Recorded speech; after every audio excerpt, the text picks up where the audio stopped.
যোৰহাট আৰক্ষী প্ৰশাসনে লাজ পাব লাগে। ওচৰতে বিহু এখন আছিলে, বিহুখনৰ ওচৰতে এইখিনি মাতাল আৰু ড্ৰাগছ আসক্তৰ বনৰীয়া দলৰ আক্ৰমণত মোৰ আজি বন্দুক হেৰুৱাইছোঁ। তথাকথিত উচ্চ শিক্ষিত আৰু সাংস্কৃতিক মহানগৰী যোৰহাটৰ তথাকথিত সম্ভ্ৰান্ত অঞ্চল চন্দননগৰ, নিজে চন্দননগৰৰ নিবাসী হৈ আজি লজ্জিত হৈছোঁ। লজ্জিত আমিতকৈও বেছি লজ্জিত হ'ব লাগে পুলিচ প্ৰশাসন। বিহু অনুষ্ঠানত উদ্ভণ্ডালিৰ কাৰণ মদ আৰু ড্ৰাগছ। বিহু সন্মিলনবিলাকত প্ৰায়ে বিক্ষিপ্ত আচলতে ঘটনা ঘটিব লৈছে আৰু একমাত্ৰ কাৰণ হ'ল যে মদ আৰু ড্ৰাগছ। নিশা 12 বজাৰ পাছত বিহু অনুষ্ঠান নালাগে। সুৰাসক্ত হৈ আচলতে যেতিয়া ফাংচন চাবলৈ যাব, সাধাৰণ কথাতে তেওঁলোকে আচলতে উত্তেজিত হয়। ক'ৰবাত আচলতে শিল্পীও প্ৰমাণিত হ'বলগীয়া অৱস্থা হৈছে মদৰ কাৰণেই। আৰু ৰাতি 12টা বজাৰ পাছত আচলতে কোনো বিহু ফাংচন হ'বলৈ আচলতে দিব নাপায়। প্ৰথমে নিশা প্ৰায় 11 বজাৰ এক দৃশ্য।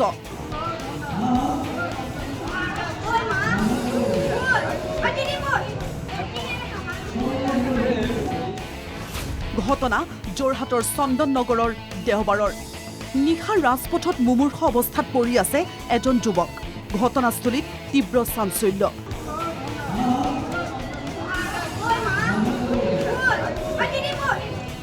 একাংশই যুৱকজনক দাঙিবলৈ চেষ্টা কৰিছে, একাংশই মোবাইলত বন্দী কৰিছে যুৱকজনৰ দৃশ্য।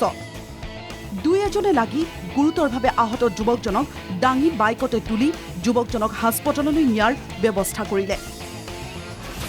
যুৱকজন আছিল চন্দননগৰৰে বেদাংগ ভূষণ বৰুৱা। এটা উন্মত্ত দলৰ আক্ৰমণত মূৰত গুৰুতৰ আঘাত। চন্দননগৰত সমন্বয় বিহু উদযাপন সমিতিৰ উদ্যোগত আয়োজিত বহাগী উৎসৱ চাই উভতি আহিছিল বেদাংগ ভূষণ বৰুৱা। তেতিয়াই ড্ৰাগছ আসক্ত বুলি সন্দেহ কৰা এটা উন্মত্ত যুৱকৰ দলে আক্ৰমণ কৰে 33 বছৰীয়া যুৱকজনক। ভয়ংকৰভাৱে উপৰ্যুপৰি কৰা আক্ৰমণত থিতাতে ঢলি পৰে বেদাংগ। চিকিৎসকৰ মতে চিকিৎসালয়লৈ নিয়া সময়ত কমাত আছিল বেদাংগ বৰুৱা।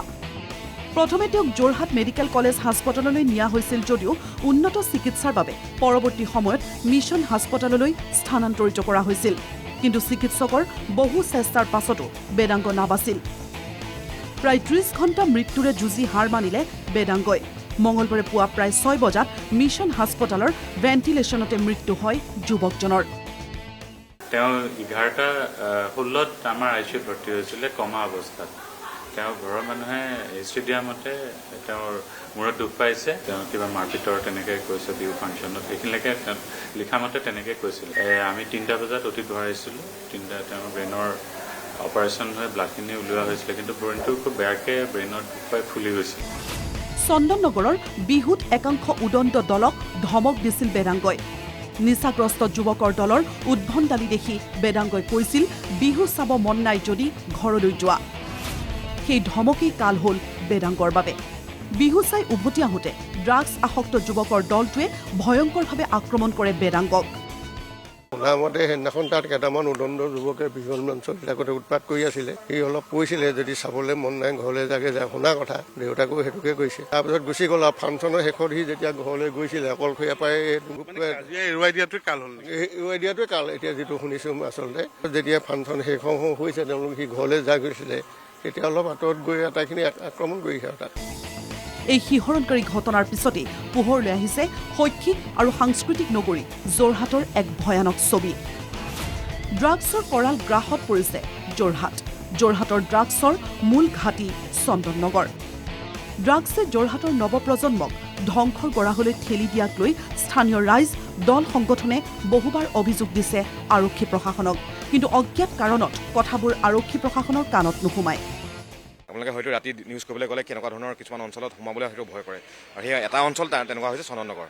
হেৰুৱাৰ আগতে আচলতে যদি ঘটনাবোৰ ল'লেহেঁতেন আজি এনেকুৱা অৱস্থা নহ'লহেঁতেন। 15 পৰা 20 জনীয়া দৰ নিৰ্মমভাৱে প্ৰহাৰ কৰিছে, মাথাত প্ৰহাৰ কৰাৰ ফলতে আজি পুৱা ঢুকাইছে।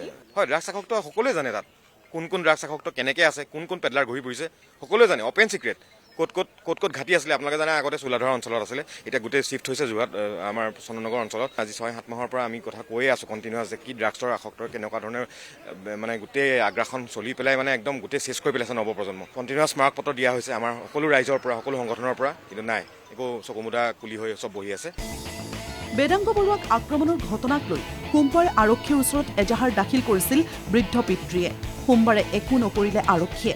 বেদাংগৰ মৃত্যুৰ পাছত তদন্ত আৰম্ভ কৰি মঙলবাৰে এই বাতৰি প্ৰস্তুত কৰা পৰ্যন্ত 10জনকৈ অভিযুক্তক আটক কৰিছে আৰক্ষীয়ে। আমি যোৱাকালিহে আচলতে এফআইআৰখন পালোঁ 10:30-11 বজাত যে চন্দননগৰত তেনেকুৱা এটা ঘটনা সংঘটিত হৈছে বুলি আৰু মানুহজন যিজন ভিক্টিম তেওঁ মিছন হস্পিটেলত এডমিট হৈ থকা বুলি আমি গম পালোঁ। এফআইআৰখন পোৱাৰ লগে লগে আমাৰ ইনভেষ্টিগেশ্যন আৰম্ভ হ'ল আৰু আমি এতিয়ালৈকে 10জন একিউজ কৰায়ত্ব কৰিবলৈ সক্ষম হৈছোঁ। ওচৰ পাজৰৰে ল'ৰা, প্ৰায় গোটেই ওচৰৰ ল'ৰা যিখিনি বিহু চাবলৈ আহিছিল। এক ভয়ানক ঘটনাত এদল ড্ৰাগছ আসক্ত উন্মত্ত দলৰ আক্ৰমণত প্ৰাণ হেৰুৱালে এজন 10 বছৰীয়া যুৱকে। আৰক্ষীৰ দৃষ্টিত এয়া এক সচৰাচৰ ঘটি থকা অপৰাধজনিত ঘটনা। কিন্তু বেদাংগৰ পিতৃ মাতৃৰ বাবে মাক দেউতাকৰ একমাত্ৰ সন্তান আছিল বেদাংগ ভূষণ বৰুৱা। মাক ৰোগীয়া, বৃদ্ধ পিতৃৰ বাবে সম্ভৱতঃ হেৰুৱাবলগীয়া আৰু একোৱেই নাই। জটিল সময়ত আমাৰ সাংবাদিক ওচৰ চাপি গ'ল বেদাংগৰ পিতৃৰ। দেউতাকে ক'লে, দোষী গ্ৰেপ্তাৰ হ'লেও মোৰ ল'ৰাটোক উভতাই নাপাম। সৰ্বনাশী ড্ৰাগছ নিৰ্মূল কৰক আৰক্ষীয়ে।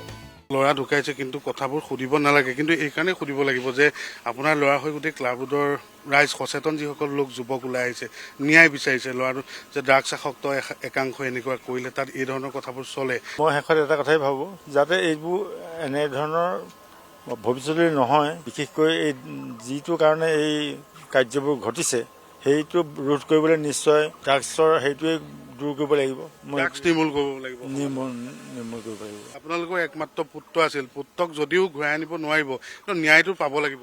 ন্যায় নিশ্চয় পাব লাগে। দোষী শাস্তি দিলেও ল'ৰাক বিচাৰি নাপাওঁ আৰু, কিন্তু হ'লেও যাতে ভৱিষ্যতলৈ তেনেকুৱা এটা অঘটন আৰু ঘটিবলৈ নোৱাৰে তাৰ বাবে যাতে সকলোৱে সাজু হয়। কেমেৰা পাৰ্চন পাৰ্থৰ সৈতে যোৰহাটৰ পৰা দিব্যজ্যোতি বৰাৰ ৰিপৰ্ট, NKTV+।